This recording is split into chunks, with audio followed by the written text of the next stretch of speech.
Pecados Capitais à luz da psicanálise.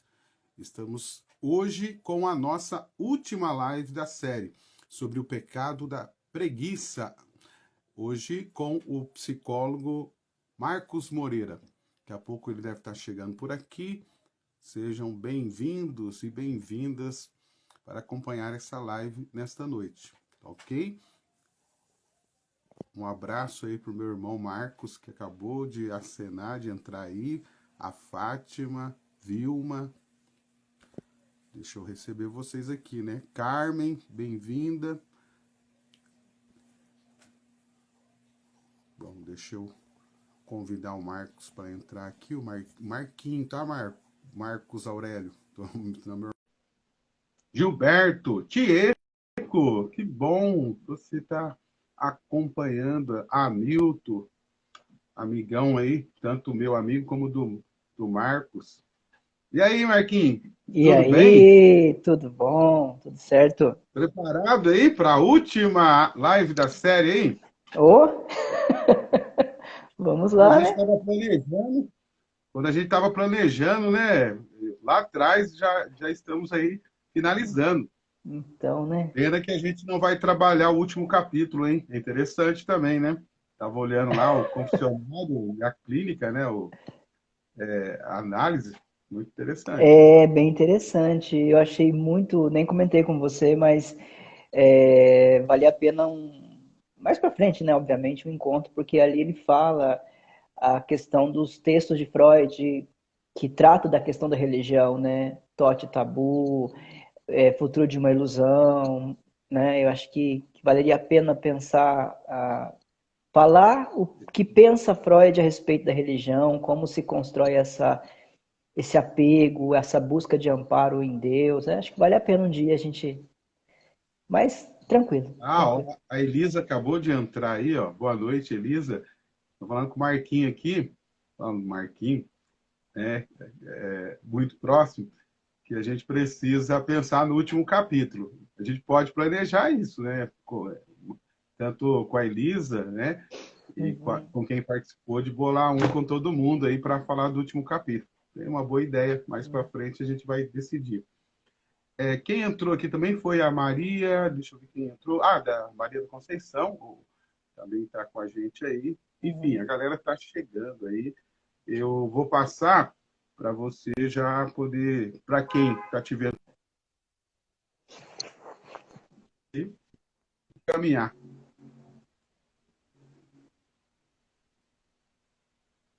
Está me ouvindo, né? Tem uma travadinha, mas dá pra ouvir sim, Márcio. Tranquilo. Tomara que não caia, né? Bom, Nícia também, seja bem-vinda aí. Galera, eu vou anotando aqui e passo então para você, Marcos. Você pode ficar à vontade, tá? Tá bom, tá tudo certo. Então, boa noite para todas e todos que chegaram, que estão chegando. Eu não consigo ler todos os nomes aí, mas o Márcio está fazendo esse papel, essa função de ler todos os nomes aí.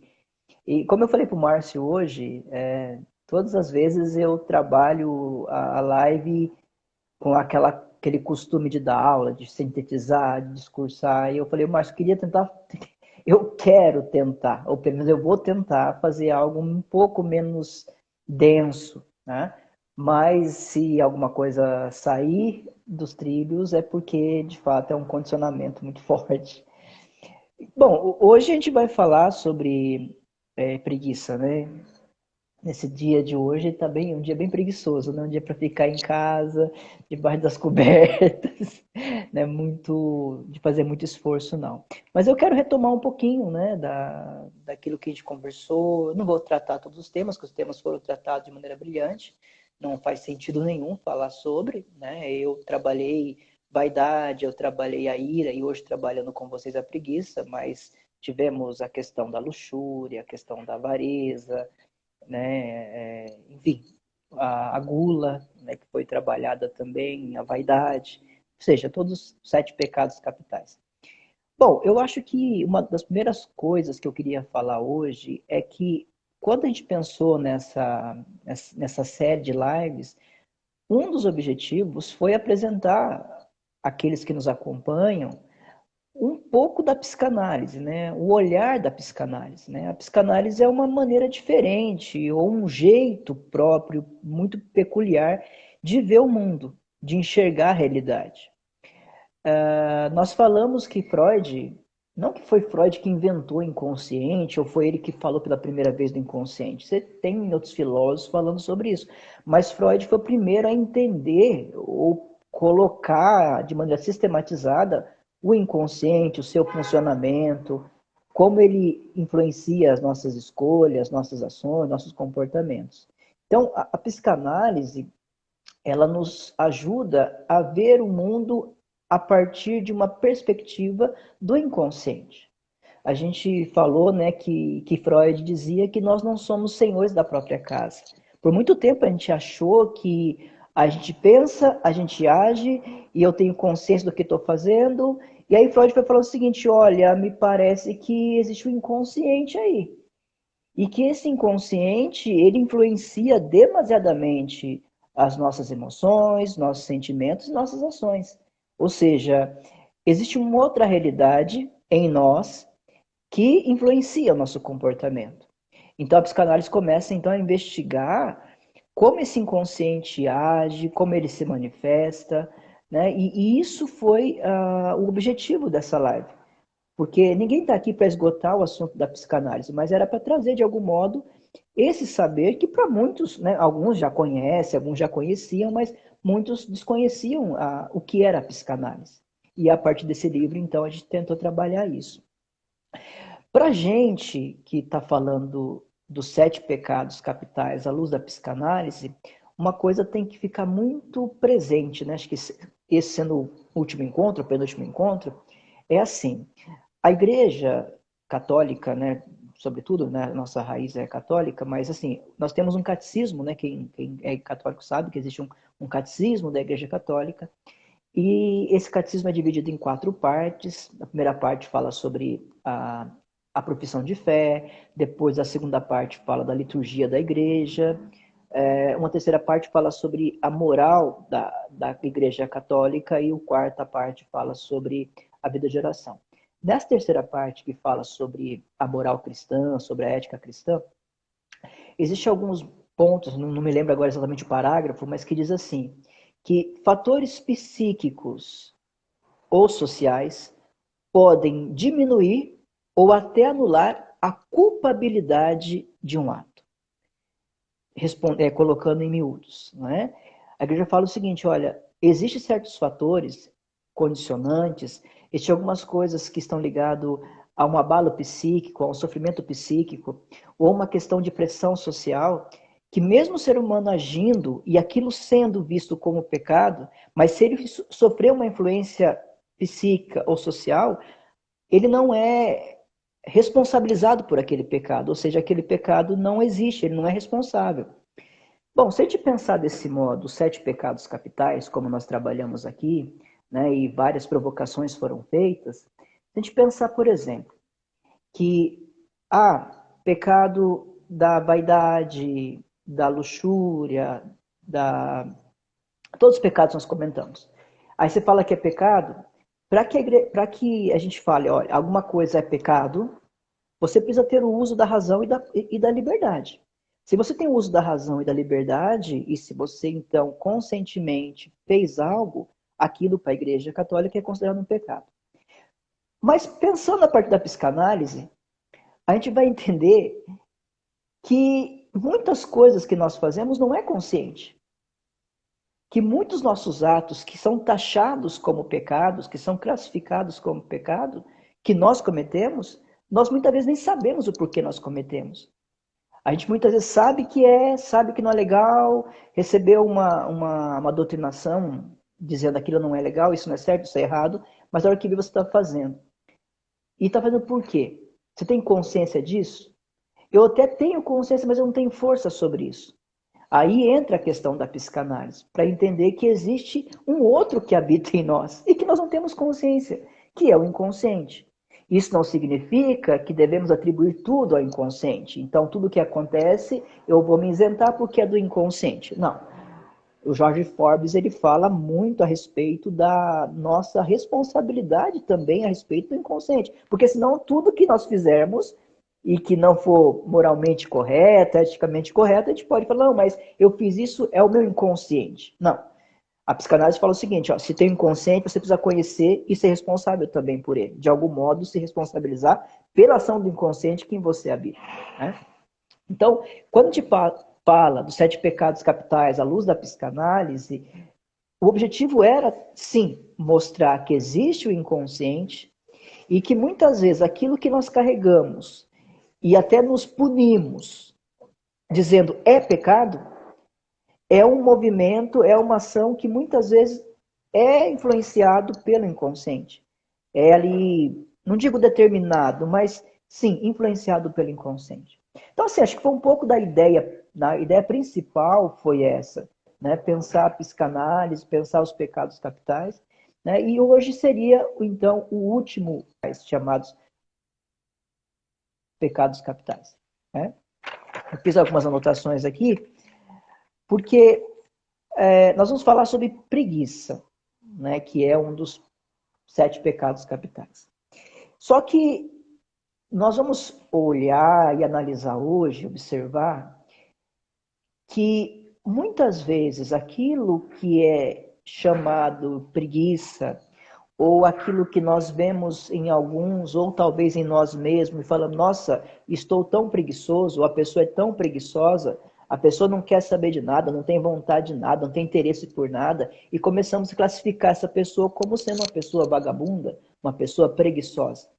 Nós vamos observar, e eu vou falar um pouco sobre isso depois, que Santo Tomás de Aquino, Santo Agostinho, os 2 grandes teólogos da igreja, eles já identificavam que essa preguiça estava muito associado a uma tristeza profunda, a um complexo de sentimentos que diminuía o humor das pessoas.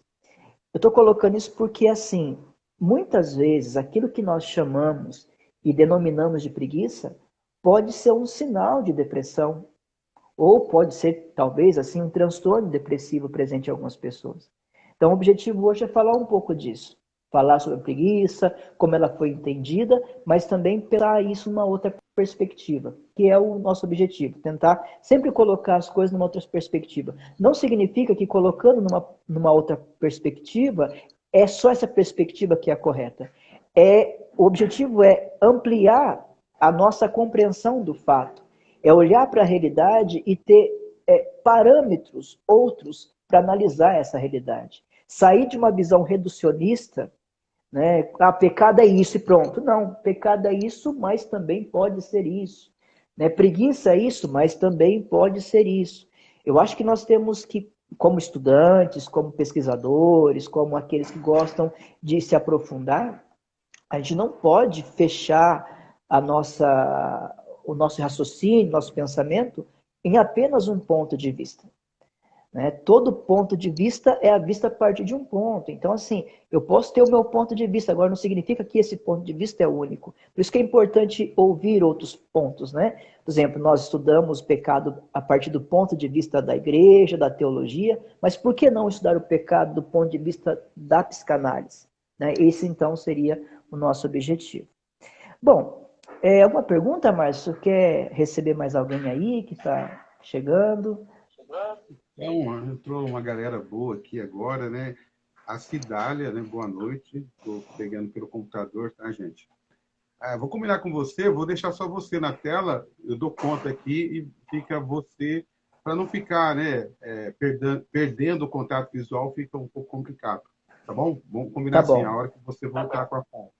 A Dulcineia, né, que está aqui também, o Fábio daí da São Bento, né, que acompanha a gente, o Rafael e o pessoal aqui, eu não sei quem exatamente entrou, da Casa de Lima, que é um pessoal que eu acompanho, né? E tem ótimas lives aí aos finais de semana, eu tenho seguido, pelo menos no sábado, quando eu consigo, às vezes no domingo, e depois eu até vou deixar aí para o pessoal. E aproveito aqui para manifestar o desejo de convidar para fazer uma live, né, com o pessoal da Casa de Lima aí.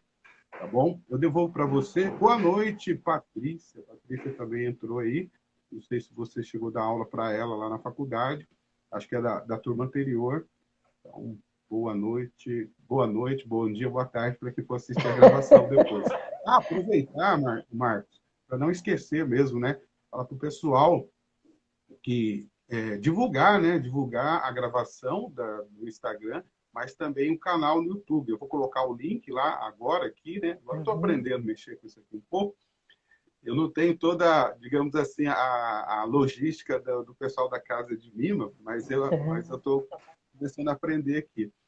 E eu vou divulgar, aliás, vou colocar o link para o YouTube, as gravações das anteriores, né, da série toda está completa lá. O professor Marcos está com 2 lives lá, tem a Elisa Caetano, tem o Jorge e também a Patrícia. Então, quem quiser, tiver interesse, pode acompanhar todas as gravações. Só que uma coisa que a gente tem que pedir, e eu sempre esqueço, é de não só assistir, mas também se inscrever no canal no YouTube para dar uma força lá. É isso aí, Elis. Não, sigam o Márcio, sigam também a Elisa Caetano aqui lá no Facebook e também aqui. E o Marcos também. Depois, Marcos, não, se eu esquecer, na verdade já estou falando, né? Tem essa live que você deixou gravada, tá muito boa, sobre depressão, junto com o seu irmão, né? Fugiu o nome dele agora? Qual é o nome dele mesmo? Robson. O Robson. Eu lembro que tem o Moreira, aí, junto com o Robson lá. Depois a gente dá um toque e deixa aqui para o pessoal que tiver interesse, porque você vai entrar, né, querendo ou não, no assunto de, né, depressão também. Agora é com você, né? Vou sumir, né, literalmente, vou sair da vista do pessoal, vou ficar conversando, colhendo perguntas aqui, se não for para responder ao vivo, para responder depois. Opa. Você está me ouvindo aí? Beleza. Pode seguir aí. Beleza, eu vou seguir aqui então, Márcio. Ok. Depois você me fala sobre o tempo, mas eu vou trabalhando aqui. Acho que o teu Hamilton fez uma pergunta bacana aqui, como que fica essa questão da psicanálise no confessionário, né? Olha, o ideal, né? É claro que muitos sacerdotes trabalham, estudam, analisam o pecado apresentado por cada sujeito, né? Tem alguns padres que estudam também psicanálise para entender, mas o interessante é se todos tivessem um mínimo de base da psicanálise para entender um pouco a questão do inconsciente, a questão das emoções, a questão psíquica presente numa ação chamada pecado, né? Mas muito, muito importante essa pergunta. Inclusive o livro, Hamilton, ele fala sobre isso, né? Sobre a clínica e o confessionário. Né? Então aí a gente pode trabalhar numa próxima live falando um pouco sobre isso, né? O que uma clínica ela apresenta enquanto socorro, ajuda ao sofrimento psíquico e qual é o papel do confessionário também nesse sentido. Mas eu acho que a gente pode pensar isso numa próxima oportunidade, fazer um debate bacana. Márcio, você está escondidinho aí, mas você me fala sobre o tempo que eu estou um pouco aqui sem noção, tá? Sobre o tempo. Eu vi que o tempo já está bem avançadinho. Eu voltei porque eu achei que eu ia deixar só você, mas eu não sei como mexer aqui. Eu vou ficar quietinho aqui, mas eu vou... Tá. Tá, você está sem som, eu vou falando aqui. Desculpa. 8h20, pode ficar de boa aí. Eu estou falando que eu pensei que eu ia tirar a imagem, Sim. Não mexi direito aqui, não. Então eu vou ficar quieto aqui no canto, aqui. Você segue aí. Beleza, Márcio. Eu vou então dar continuidade. Então a gente quando pensa em preguiça, né, esse conceito de preguiça, essa ideia de preguiça, e isso visto como um pecado, a gente precisa olhar para o nosso mundo, para o mundo ocidental. Né? O cristianismo, ele nasce, ele se desenvolve no mundo ocidental. Né? Embora nasceu ali na Palestina, mas o seu desenvolvimento, enfim, o cristianismo católico e aí Santo Agostinho, depois Santo Tomás de Aquino, a gente tem que pensar muito a questão ocidental para pensar o modo de enxergar o mundo. Então, assim, a partir do que eu li nesse capítulo, tem algumas ideias que estão muito presentes no imaginário do povo. A primeira ideia é o seguinte, olha, se você é preguiçoso na juventude, você vai sofrer na velhice. Então você tem que trabalhar. Então, sempre a preguiça, né, esse comportamento passivo frente à vida, essa falta de esse não interesse, esse protelar as coisas, sempre foi visto como algo negativo. O tempo passou e o próprio cristianismo foi desenvolvendo essa teoria e colocando na cabeça das pessoas que o ócio, ficar parado, não fazer nada é algo muito negativo. E eu acho que todo mundo aqui se lembra ou já ouviu alguma vez alguém dizendo o seguinte: cabeça vazia é oficina do diabo. Não é? Ou seja, o ócio, que é um momento de criação, o ócio, que é um momento de parada para produzir, ele acabou sendo visto como algo negativo. Então, cabeça vazia, sem ocupação, você está aberto à ação do diabo. Né? Bom, isso é o que está presente no imaginário do povo. Tanto que hoje, alguns autores têm tentado alimentar nas pessoas para resgatar a beleza do ócio, de ficar parado. Hoje ninguém consegue parar, né? Hoje você tem medo do silêncio, muitas pessoas têm medo do silêncio. Só que a gente sabe que os grandes artistas, que são taxados como preguiçosos, né? Pintores, poetas, essas pessoas que criam, que trabalham com arte, muitas vezes chamados de preguiçosos. Mas não são eles os artistas, não. Né? Acho que aqui o Márcio compartilha, o Hamilton e outras pessoas aqui que estudam. É assim, você está em casa estudando, lendo alguma coisa, né? Produzindo academicamente, porque produzir de maneira acadêmica é ler muito, para produzir.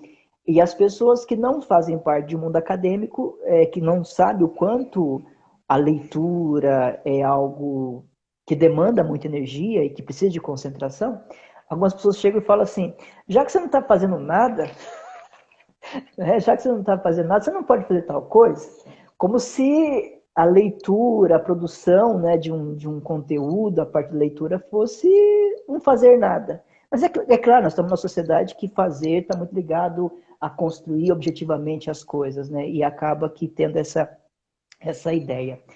Bom, e então essa cabeça vazia, oficina do diabo. Somado a isso, nós temos uma mudança na relação com o tempo, né? Quando você olha o mundo rural, onde você tem uma economia, né, entre aspas, que gira em torno da plantação, não tem muito o que fazer. Você tem que preparar a terra, lançar a semente e o tempo que esperar a chuva, esperar a temperatura adequada para que o fruto cresça, depois você colhe e tudo mais. Então você tinha um ritmo na sociedade mais tranquilo, porque o ritmo da produção acompanhava a própria natureza. Bom, só que você tem aí a mudança, e sempre a gente coloca isso, né? A Revolução Industrial ela é um marco, de fato. Porque você tem a Revolução Industrial, agora você tem a produção em larga escala, entra a questão do mercado, e quem não ouviu aquela frase, né? Tempo é dinheiro. Então você não pode perder tempo. Uma pessoa que está parada, que não faz nada, está perdendo. Então, quem não se aplica e não procura aproveitar esse tempo para produzir, para ter ganhos, ele está perdendo dinheiro. Tempo é dinheiro. Então, essas visões que estão muito presentes na nossa sociedade faz com que aqueles que, de algum modo, não conseguem se encaixar a esse padrão, que não conseguem corresponder à expectativa de um sistema, esses são taxados de preguiçosos, de vagabundos, né? Porque não se adequam, não se encaixa à rotina, a pegada, vamos colocar assim, de um sistema. Né? Então, acho que isso é um ponto interessante. Tá? A preguiça, ela seria definida como falta de vontade em fazer algo. Quando a pessoa perde a vontade, não tem vontade de fazer algo, ela é chamada de preguiçosa. Mas já como é uma live mais solta, mais tranquila hoje, uma vez eu conversava com o Márcio e a gente estava falando sobre moradores em situação de rua, né? Moradores em situação de rua. E a gente via vários, falando sobre muitos artistas, né? Muitas pessoas que cantam de maneira magnífica, pessoas que têm uma habilidade enorme, mas que vivem, né, assim, na rua, vivem nessa condição. Não sei se essa expressão é correta, mas... E aí a pergunta que nós fazíamos, o Marcel, é dizendo assim, quem é o saudável aí? Somos nós que temos que, o tempo todo, nos encaixar aquilo que o sistema coloca? Ou essas pessoas que abrem mão de tudo isso, são taxadas, mas têm uma vida mais livre, não tão pressionadas como a gente? Nós o tempo todo nós somos pressionados por dar resultado, dar resultado, dar resultado. Com isso não estou dizendo para as pessoas saírem para viver na rua, não é isso, mas para entender quem são, né, entre aspas, tá, gente? Quem são os loucos aí? São os moradores em situação de rua ou somos nós que nos sujeitamos a um sistema que tanto nos adoece, que tanto nos oprime? Isso é para a gente pensar um pouco, tá? Mas isso é o que o texto trabalha um pouquinho sobre a questão da preguiça como falta de vontade em fazer ou iniciar alguma coisa. Pessoa que não consegue iniciar algo, fazer algo, essa pessoa é vista como preguiçosa. O texto, né, do Castilho, ele traz uma passagem bíblica, que é a passagem bíblica de Moisés, né? E achei muito interessante, porque ele fala de Moisés como o bom samaritano que está esgotado. Depois vocês leem em casa com calma, Êxodo 18, do 14 ao 23. É aquela passagem bíblica onde Moisés está cansado, esgotado, porque todo dia as pessoas chegam para ele pedindo para resolver os problemas, pedindo soluções para os conflitos, e ele tem que dar conta de responder tudo isso. Chegou a hora que ele esgotou. Ele estava esgotado, acabou sua força psíquica, acabou a sua energia. E aí o sogro dele, o Jetro, fala o seguinte: por que você não escolhe algumas pessoas do nosso povo para que eles façam essa mediação? As coisas que são menores, não têm tanta importância, eles resolvem. Aí eles levam para você, Moisés, só as coisas que são mais importantes. Né? E é bacana identificar que Moisés se encontra aí, ele está, entre aspas, preguiçoso, ele está com uma preguiça, ele não tem energia. Só que aí a gente vai entender que não é a questão da preguiça, é uma questão de um humor alterado. Se a gente fosse pensar hoje a partir da psiquiatria, certamente a questão da serotonina, dos neurotransmissores ali, químicas, estava faltando nele, mas por esgotamento. Isso eu acho bem interessante. Por quê? Moisés, ele centraliza tudo nele. Olha que interessante. Moisés centraliza tudo nele. Moisés quer dar conta de tudo. Moisés ele se acha responsável pelo povo e tudo que acontece de errado é culpa dele. Então, alguém que centraliza tudo em si, que quer resolver o problema de todo mundo, e que quando as coisas não acontecem como deveriam, ele se sente culpado, uma pessoa dessa naturalmente vai se esgotar. Vai se esgotar, e é o que aconteceu com Moisés. Então nós temos um personagem bíblico que mostra que muitas vezes essa coisa de querer ser o responsável pelo mundo, não poder dizer não para ninguém, dizer sim para todos, ter que corresponder à expectativa de todos, e eu tenho que ser perfeito, isso vai gerar uma consequência que não é uma consequência boa, tá? E a esse respeito,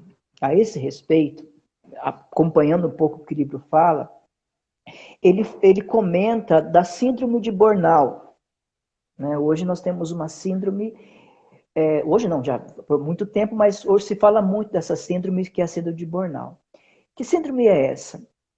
São pessoas que começam a entrar numa tristeza profunda, num cansaço, num esgotamento físico, mental, entram em depressão e muitos são até afastados dos trabalhos. Né? As pessoas começam a trabalhar muito e quer responder, dar conta de tudo. A gente sabe que as empresas hoje pedem resultado o tempo todo. Você conseguiu uma meta, eles estipulam outra meta e você tem que dar conta, a pressão é muito grande e tem adoecido muita gente. Muitos funcionários estão sendo afastados por causa da síndrome de burnout. Né? Aí, se você pegar a palavra, trabalhar a etimologia da palavra, né, seria o burn, que seria queimar, e o out, que seria fora. Então, o que seria o burnout? Seria algo que não queima mais. Um fogo que se apagou. Isso aqui é muito interessante. Eu estava pensando isso porque a gente acompanha alguns amigos que são sacerdotes, sabe de alguns casos de alguns padres extremamente esgotados e a síndrome de burnout entre os padres. Entre os padres, entre religiosos, entre professores, entre médicos, entre psicólogos. Ou seja, pessoas que dedicam a sua vida dentro de uma profissão que demanda muita entrega, altruísmo, dedicação, empatia, ela muitas vezes pode achar que o problema de todos é dela e ela tem que responder a todos os problemas que aparecem, solucionar tudo. Só que chega um ponto, e é interessante que o autor fala isso, o burnout ele aparece, como eu falei, muito em profissionais que cuidam de pessoas. Né? É claro que aparece também em empresas onde o esgotamento pela pressão é muito grande, mas assim, você vai identificar muito o aparecimento em burnout em enfermeiros, em médicos, em professores, em padres. Né? É, por quê? Como é um trabalho voltado para o outro, se eu não tiver empatia, eu não consigo fazer. Né? Se você pega aí pessoas aí que são professores, médicos, psicólogos, enfim, qualquer profissão que trabalha com pessoa, mas que não tem empatia, que não se envolve, o trabalho não funciona. A gente fala assim que é um trabalho que desumaniza, né? Desumanizador. Não tem afeto, não tem toque, não vê o outro como sujeito, mas apenas como um objeto ali. Claro, agora, se começou a se envolver muito, a gente espera que, no mínimo, né, porque a gente já não tem, muitas vezes, o retorno financeiro, que o dinheiro seria o reforçador. Mas, muitas vezes, você se dedica, e não tem a devolutiva. Você não vê resultado. E isso vai causando esgotamento. Chega um ponto que acontece como Moisés. Vivia para o outro, fazia, queria resolver o problema de todo mundo, e chega uma hora que as coisas não saem, não acontecem, nada muda. Eu entro numa profunda tristeza, numa profunda depressão, e aí esse esgotamento começa a surgir e eu não quero fazer mais nada. Aí eu vou perdendo o encanto, eu vou perdendo a razão, eu vou perdendo aquele fogo que me incendiava. Por isso que burnout, né, não queima mais. Aquela chama que queimava. Imagina, você começa, eu quero ser um professor, e se dedica, faz pedagogia, faz pós-graduação. Ou eu quero ser um padre, eu quero ser enfermeiro, e você se dedica, eu quero cuidar das pessoas, eu quero ser professor para cuidar, eu quero. E você tem esse espírito de cuidar, de se dedicar, de se envolver. Só que vai chegando o tempo, as respostas não vão surgindo, as pessoas não vão correspondendo, né? O grupo social, o mundo não valoriza o trabalho, aí a pessoa vai desanimando, e você fala, nossa, por que a pessoa desanimou? Essa pessoa era tão empolgada, tão viva no que fazia, e de repente foi perdendo o ânimo, foi perdendo aquela energia. Daí nós temos um pouco desse quadro que é o burnout, que seria um esgotamento por causa de um sofrimento psíquico acumulado. Tá? A vida perde o sentido, segundo o autor. Bom, Márcio, algum comentário? Estou tentando ser bem tranquilo hoje. Vamos. Acabou de chegar um chocolate aqui, Marquinhos. Nossa, Opa, tá boa a coisa. hoje não pode tomar chopp. Você tocou num ponto aí que é interessante, né? Quando a gente está, como o assunto é pecado, os pecados capitais da luz da psicanálise, que é questão, por exemplo, lógico, está lá no livro, no último capítulo, mas que é o desgaste, né? Não sei se eu posso chamar assim, mas do padre enquanto, por exemplo, um confessionário. E o quanto faz falta, né, realmente conhecer com mais profundidade essa área, e você falando da síndrome de burnout aí, saber, né, se informar sobre isso, porque ali ele vai, desculpa a expressão, ela é forte, mas ele às vezes pega o pior a situação que a pessoa está mais quebrada, né? E ele vai ter que lidar. Imagina um confessionário, tipo um Padre Pio na vida lá, uma fila extensa lá, e você ter que atender, né? Ter que atender cada um e cada uma ali. Não sei se perdi a conexão. Não, tô tranquilo, Márcio, tô tranquilo. Tá, beleza. Acho que caiu aqui. Pessoal,